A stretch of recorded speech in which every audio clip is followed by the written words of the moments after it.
Magandang pag-usapan po, ano?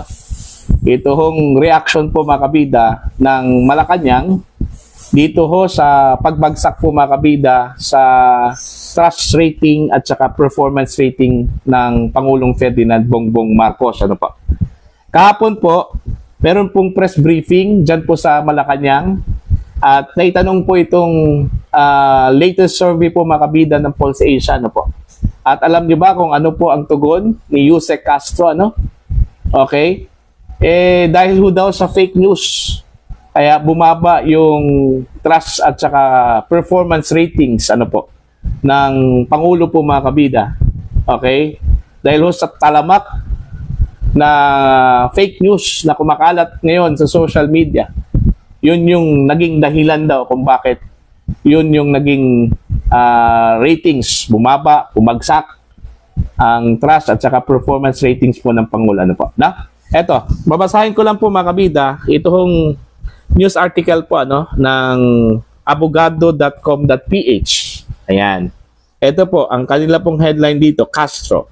Drop in Marcos ratings due to influence of fake news. Ayun. So dahil ho sa influence po ng fake news, kaya yun yung naging sagot po ng mga respondents ng Pulse Asia survey, mga kabida, no? Ito po, babasahin ko lang po The dip in President Ferdinand Marcos Jr.'s trust and approval ratings may have been due to Filipinos falling victim to fake news about the chief executive, Malacanang said on Monday. Ayan. This was how Presidential Communications Office Undersecretary and Palace Press Officer Claire Castro downplayed a Pulse Asia survey conducted from March 23 to 29, showing that Marcos ratings have plummeted. The poll showed that Marcos approval ratings fell from 42% in February to 25% in March, while his trust ratings also fell from 42% in February to 25% in the same period. In a press briefing, Castro said the 2,400 respondents polled by Pulse Asia do not reflect the sentiment of more than 110 million Filipinos in the country. Ayun, dito na po tayo magkakatalo. Ano po? Ang sabi po ni Castro mga kabida, dahil ho daw sa fake news. Okay?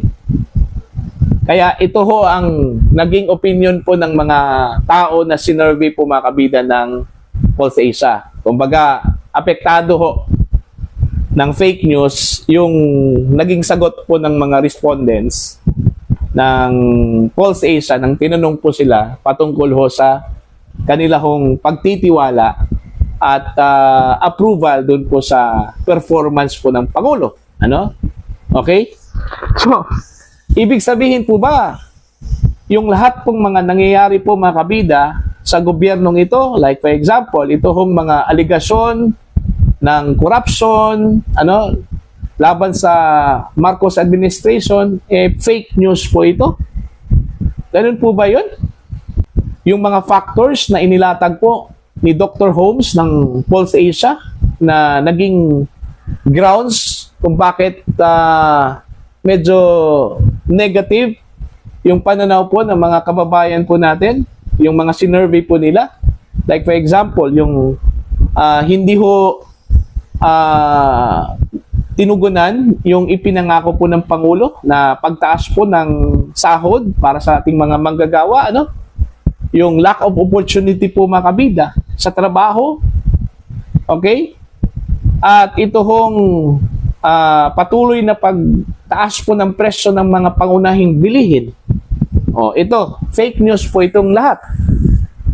Okay? Yun man yung nararamdaman at nakikita po ng ating mga kababayan. Diba? Yung pagtaas po ng mga crime incidents sa Pilipinas. Pero ang sabi po ng PNP, bumaba daw eh. Pero yung nararamdaman po ng mga tao, okay, dyan po sa field, iba kaysa dun po sa figure, sa datos po ng Philippine National Police. Ano?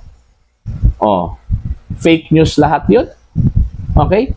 Yun yung problema po sa gobyernong ito eh. Pag negatibo po mga kabida, ayaw po nilang tanggapin. Ano? Okay? Ito na lang pong sinabi po ni Yusek Castro mga kabida, na ito hong 2,400 respondents po ng Pulse Asia ay hindi daw ito nagre-represent doon po sa 110 million Filipinos sa buong Pilipinas. Ano? So, ngayon na lang po yung pananaw po ni Yusek Castro. Ano?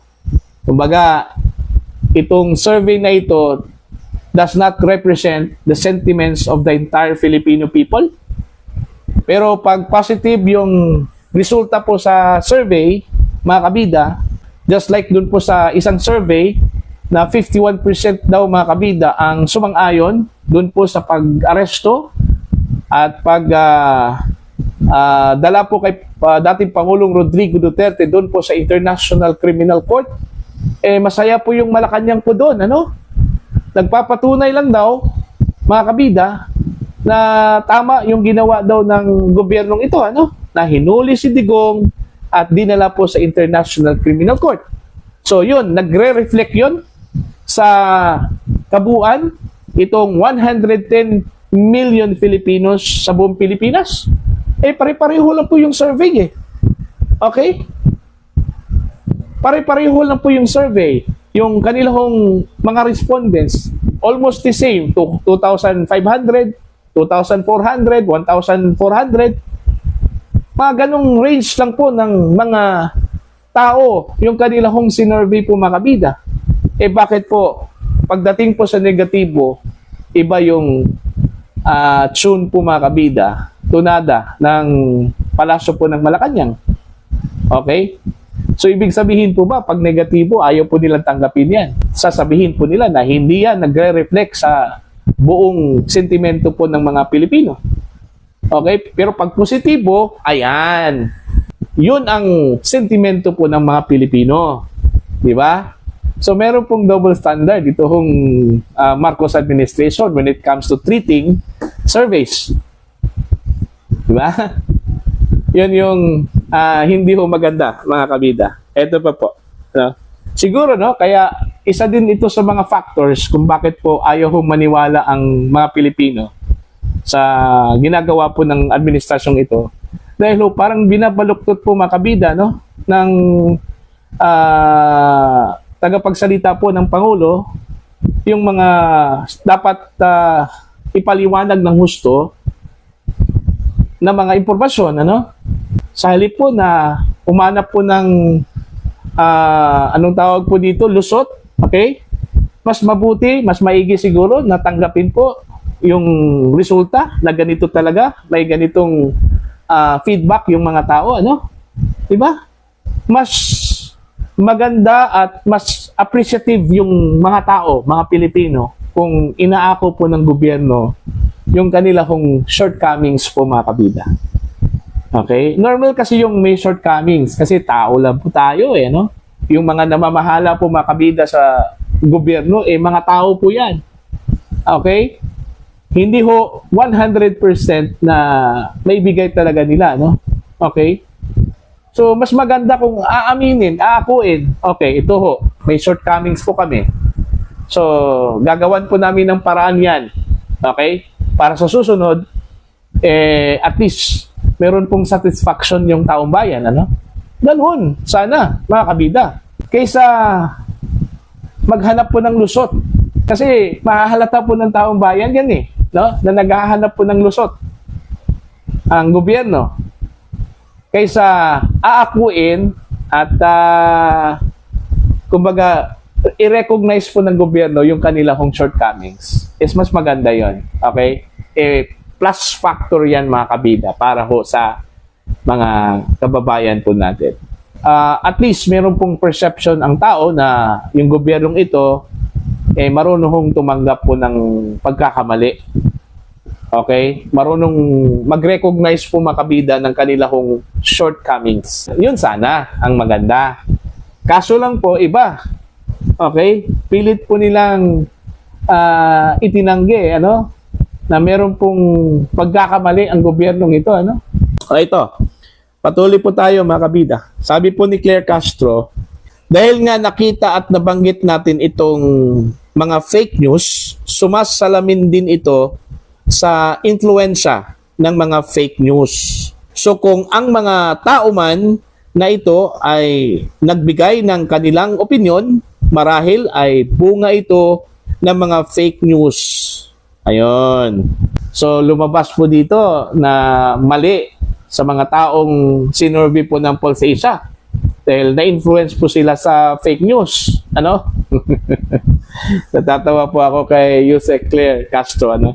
Ayusin nga ninyo yung inyong mga sagot. Mas lalong nakakalito po yan. Ano? Mas lalong hindi maniniwala ang mga tao po sa inyo kung ganyan kayo sumagot. Yun, suggestion ko yun kanina. No? Sa halip na humanap po ng lusot, aaminin na lang, aakuin na meron talagang shortcomings. Ano?